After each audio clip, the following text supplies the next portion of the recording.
Hey there, thriller fanatics and true crime enthusiasts. If you're looking for a story that will send shivers down your spine and keep you guessing until the very last word, you've come to the right place. This isn't just another tale. It's a deep dive into the darkest corners of human nature. A chilling narrative inspired by the unsettling reality that evil can wear the most ordinary masks. Before we plunge into the terrifying events that shook a nation, do me a quick favor. Hit that subscribe button and ring the notification bell so you don't miss out on more spine-tingling stories like this one. Your support helps me bring these gripping narratives to life. Now, dim the lights, silence your phone, and prepare yourself. What you are about to read is a fictional account, but the fear it evokes might just feel all too real. Welcome to the Grandview Hotel. The Grandview Hotel stood as an anachronism on the bustling periphery of downtown Chicago, a testament to a bygone era of gilded elegance and whispered opulence. Its ornate facade, with intricate limestone carvings and towering arched windows, exuded a sense of history, a silent promise of luxury to those who crossed its threshold. Inside, the lobby was a symphony of polished marble, velvet furnishings, and crystal chandeliers that shimmered like frozen tears. Yet, beneath this veneer of old-world charm, a new kind of darkness was slowly beginning to unfurl, a shadow cast by the most unlikely of figures. Elijah Thorne was, by all accounts, the model hotel receptionist. His smile was genuine, a warm, crinkling of the eyes that put even the most stressed-out business traveler at ease. His voice was a smooth baritone, always courteous, always helpful. He knew every guest by name, remembered their preferred morning coffee, and could effortlessly recall the last time they stayed at the Grandview. He was the hotel's most valuable asset, a living embodiment of its commitment to impeccable service. He was also, unbeknownst to anyone, a meticulous, calculating predator. Elijah had been at the Grandview for 5 years, steadily climbing the ranks from a night shift clerk to the esteemed daytime head receptionist. He was 32, impeccably dressed in his crisp uniform, his dark hair always neatly combed, his hands, with their long, slender fingers, always poised and graceful whether he was tapping away at the computer or handing over a room key. Guests often remarked on his calming presence, his ability to diffuse any minor complaint with a charming apology and a swift solution. He was the face of the Grandview, and that face was a carefully constructed mask. His routine was unyielding, a ritualistic dance of domesticity and professional charm. He lived in a modest apartment a few blocks from the hotel, sparse but meticulously clean. He cooked simple meals, read classic literature in the evenings, and occasionally visited a local art gallery. He had no close friends, no romantic entanglements. When asked, he'd simply shrug and say he was dedicated to his work, a lonely but committed soul. No one pressed further. Why would they? He was just Elijah, the friendly receptionist. The first incident, in retrospect, was brushed off as a tragic accident. Mrs. Eleanor Vance, a wealthy socialite from New York, was found dead in her suite, room 412, a severe allergic reaction to shellfish. She had ordered room service the night before. The hotel's catering staff swore they had meticulously checked her dietary restrictions, which were clearly noted. The kitchen records showed her order as a grilled chicken salad. Yet, traces of shrimp were found in her system. The official report concluded it was an unfortunate oversight, a rare, fatal error. The Grandview sent its deepest condolences and a hefty settlement to her grieving family. Elijah, with a somber expression, had personally delivered flowers to her room before the body was removed, expressing his profound sorrow to the bewildered police officers. He had even remembered she preferred white lilies. The second incident, 6 months later, involved Mr. Arthur Jenkins, a high-flying tech executive. He was discovered in his bathtub, a seemingly accidental drowning after what appeared to be a heart attack. He had a history of cardiac issues, confirmed by his personal physician. The hotel staff, including Elijah, were interviewed. Elijah recalled Mr. Jenkins mentioning a stressful business deal and looking rather pale when he checked in. The police ruled it a natural death exacerbated by stress. The Grandview's reputation, though slightly tarnished by 2 guest deaths in a relatively short period, held strong. Tragedies happen. But Elijah knew. He knew the shrimp had found its way into Mrs. Vance's meal because he had subtly, expertly, tampered with the kitchen's order system, rerouting her dietary notes to a different room number and then later deleting the original entry. He knew Mr. Jenkins' heart attack was genuine, but the slip-resistant mat in his bathtub had been quietly removed, replaced with a worn, slick one from a utility closet, just minutes before Mr. Jenkins retired for the night, a key card subtly cloned and returned. He was invisible, a ghost in the machine, a master of subtle, untraceable manipulation.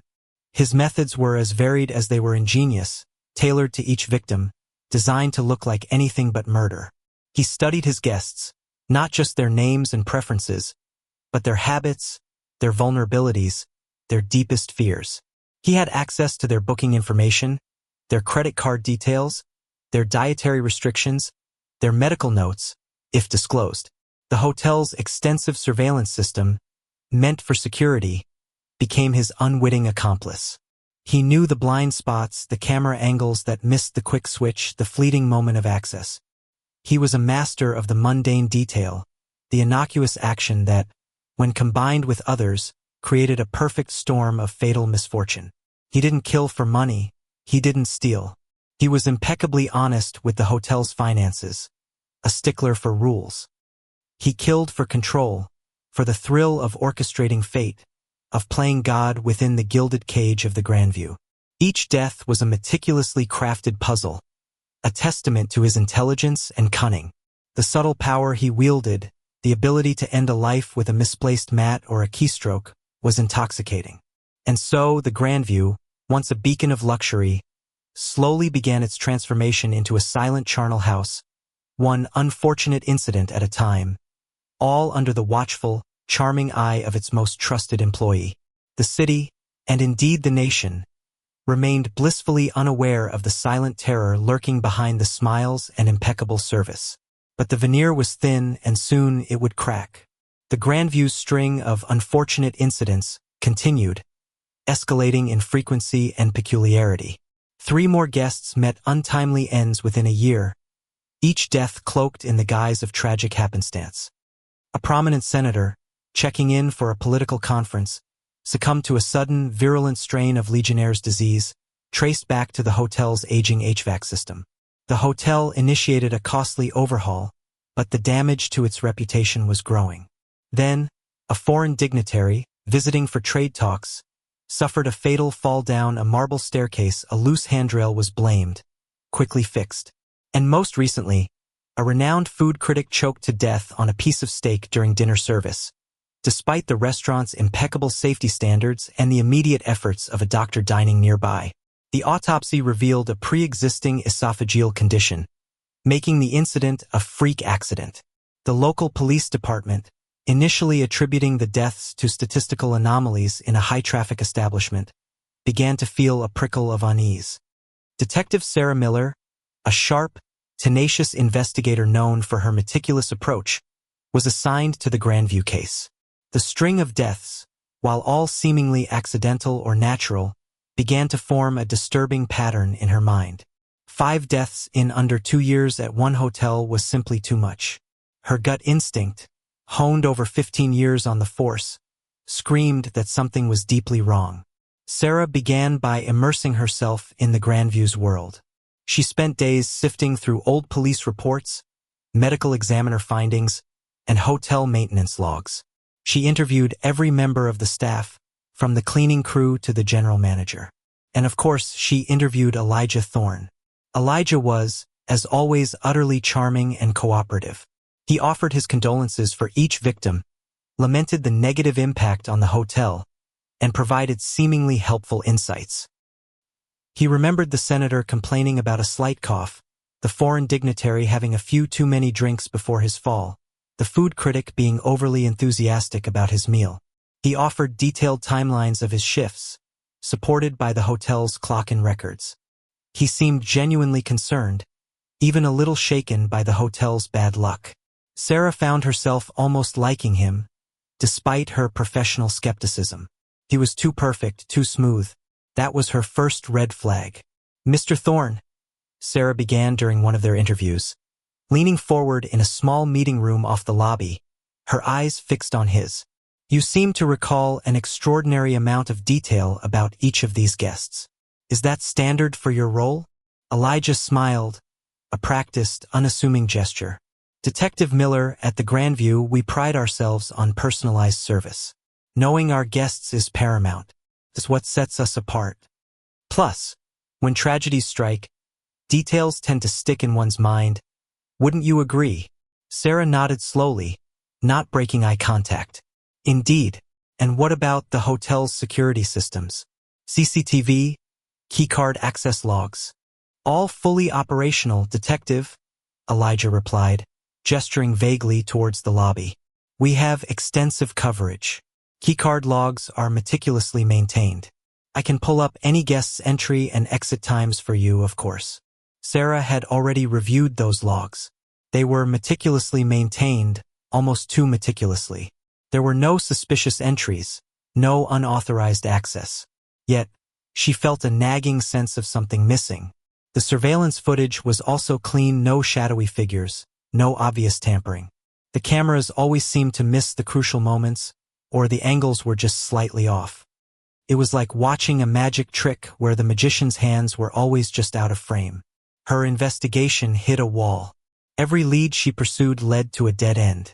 The medical evidence consistently supported the accidental or natural causes of death. The hotel staff, while perhaps a little superstitious about the Grandview's curse, had no concrete suspicions.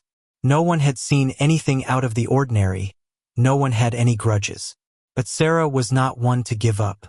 She started looking for patterns not in the deaths themselves, but in the context surrounding them. What did the victims have in common? They were all wealthy, prominent, and staying in specific types of rooms, often suites, or rooms with particular amenities. And more subtly, Sarah noticed, they were all guests whom Elijah Thorne had personally checked in or interacted with significantly during their stay. She dug deeper into Elijah's background. Clean record. Excellent references from previous hospitality jobs. No criminal history. No financial problems. No known psychological issues. He was a ghost in the system, a man with no discernible past that would suggest such depravity. Then a breakthrough, small but significant. Reviewing the detailed records of the food critic's last meal, Sarah noticed a tiny discrepancy. The restaurant's inventory system showed a specific cut of steak, filet mignon, was ordered.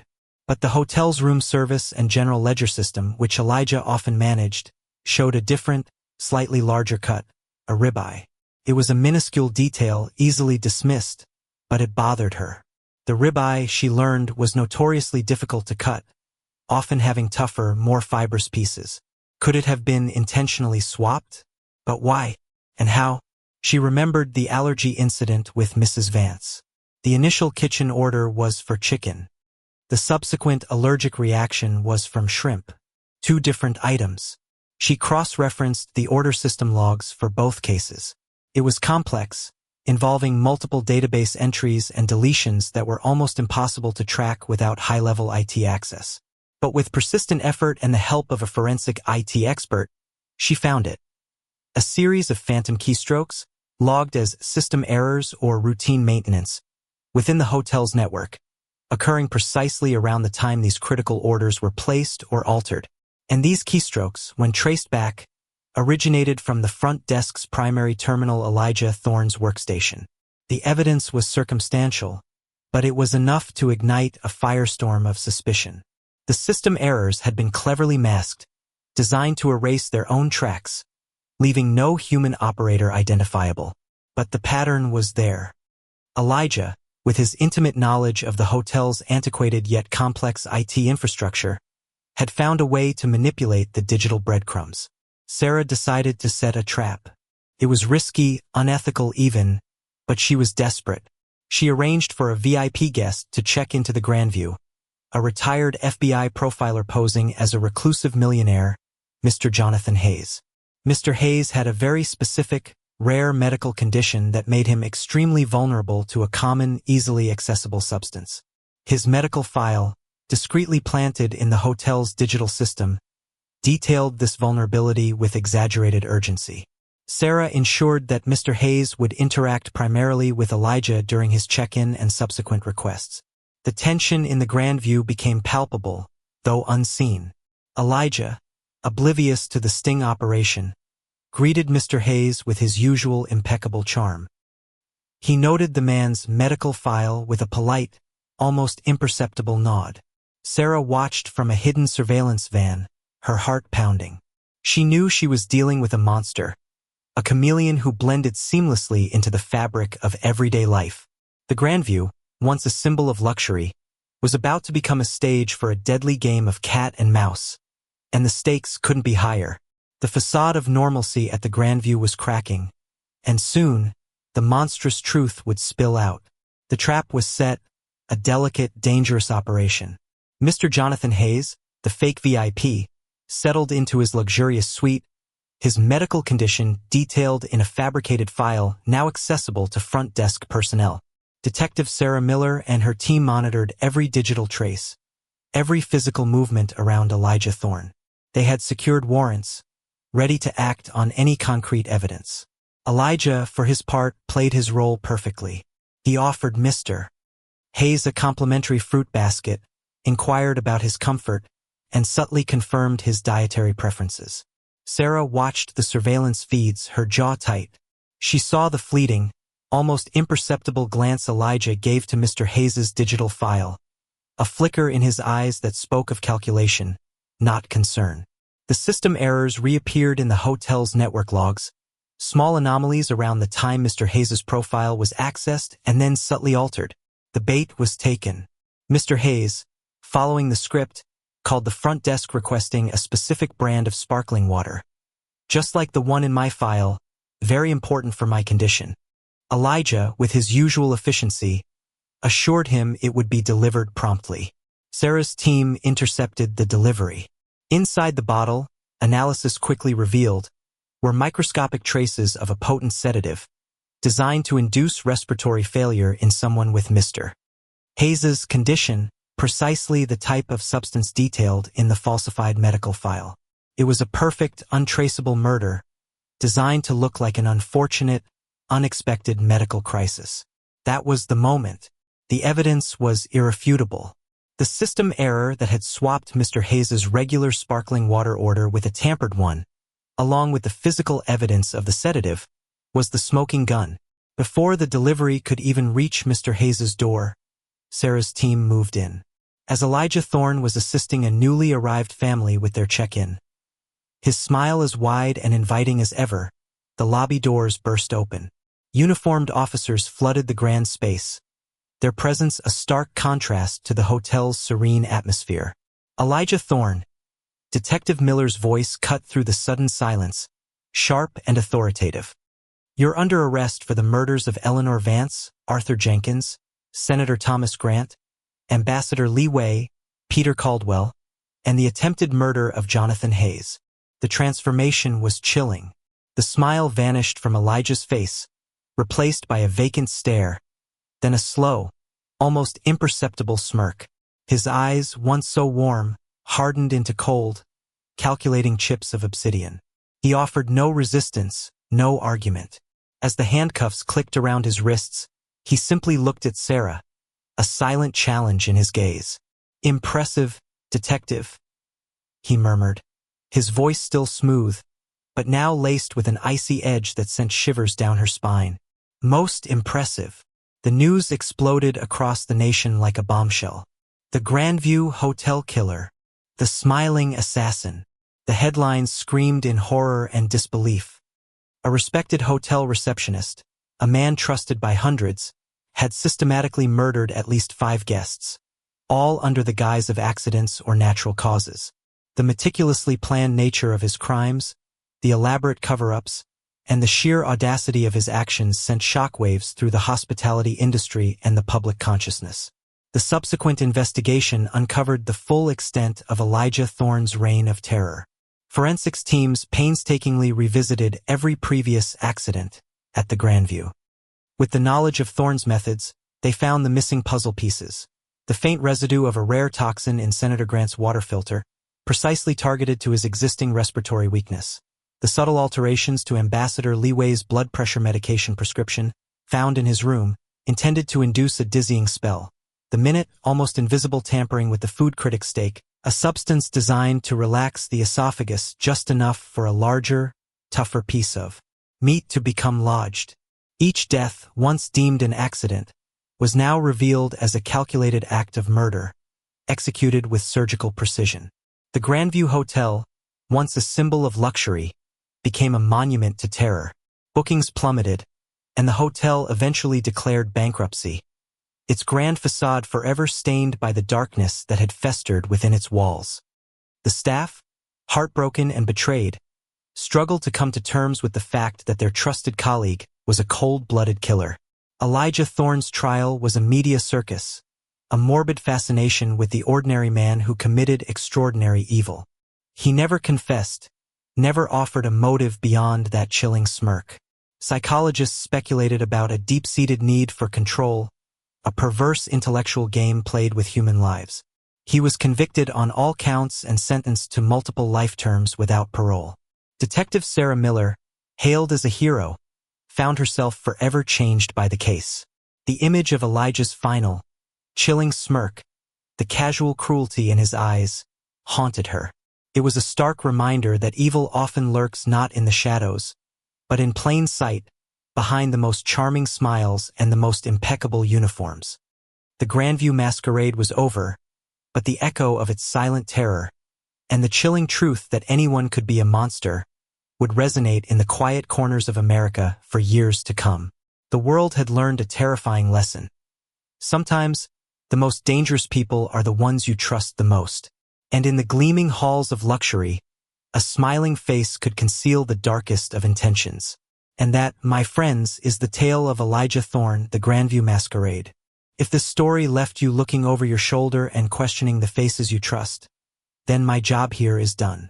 Don't forget to hit that like button if you found this compelling, and share it with someone who loves a good psychological thriller. And if you haven't already, please subscribe for more dark narratives and chilling tales. Until next time, stay safe and remember, not all monsters hide in the dark.